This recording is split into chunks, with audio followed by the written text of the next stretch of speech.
Saya memegang teguh sumpah saya selaku hakim.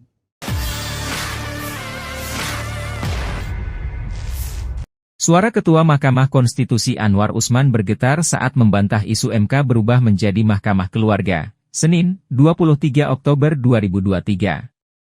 Isu konflik kepentingan dalam putusan MK nomor 90 PU21 2023 yang membuka kesempatan bagi anak Presiden Joko Widodo, Jokowi, Gibran Rakabuming Raka maju sebagai bakal cawapres pada Pilpres 2024. Anwar sendiri merupakan adik ipar Presiden Jokowi. Ia mengaku sudah menjadi hakim sejak 1985 dan mengklaim masih memegang teguh sumpah sebagai hakim, konstitusi, hingga Al-Quran. Bahkan ia mengutip kisah Nabi Muhammad SAW yang didatangi utusan bangsawan Quraisy bernama Usamah bin Zaid.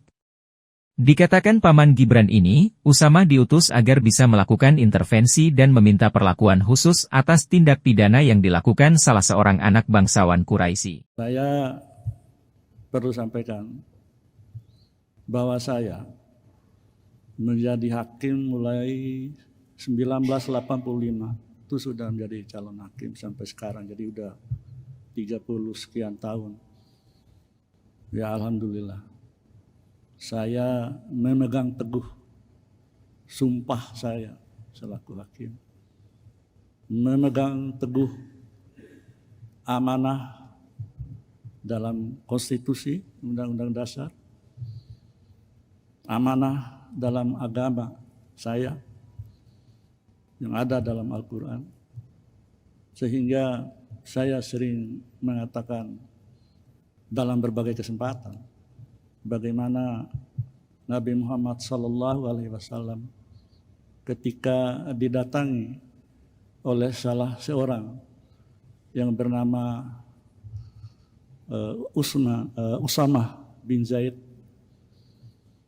diutus oleh bangsawan Quraisy supaya bisa melakukan intervensi, meminta perlakuan khusus karena ada tindak pidana yang dilakukan oleh salah seorang anak bangsawan Quraisy. Apa jawab Rasulullah SAW? Beliau tidak mengatakan menolak atau mengabulkan permohonan dari salah seorang yang diutus oleh bangsawan Quraisy itu. Beliau mengatakan, andaikan Fatimah anakku mencuri, aku sendiri yang akan memotong tangannya. Artinya menunjukkan bahwa hukum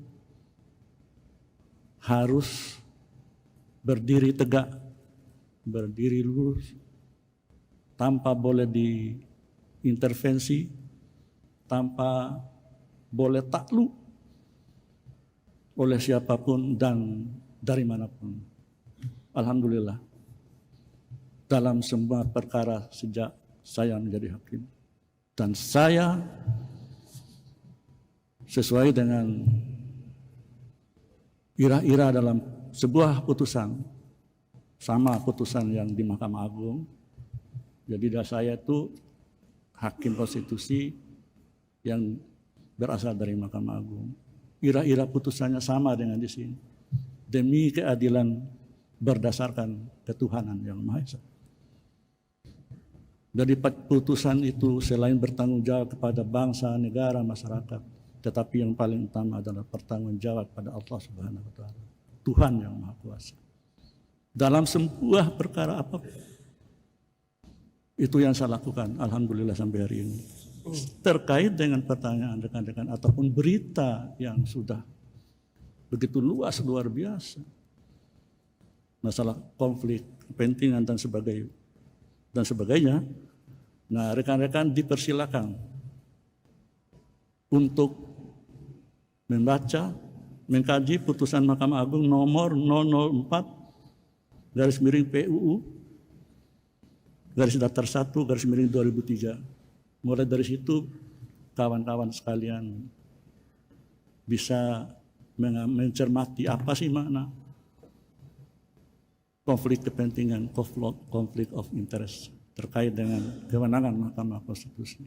Satu hal yang perlu disampaikan juga sebelumnya dan nanti bisa baca dalam beberapa putusan Mahkamah Konstitusi, bahwa Mahkamah Konstitusi mengadili norma sebuah undang-undang. Bukan seperti peradilan pidana atau perdata di Mahkamah Agung. Download Tribun X sekarang, menghadirkan lokal menjadi Indonesia.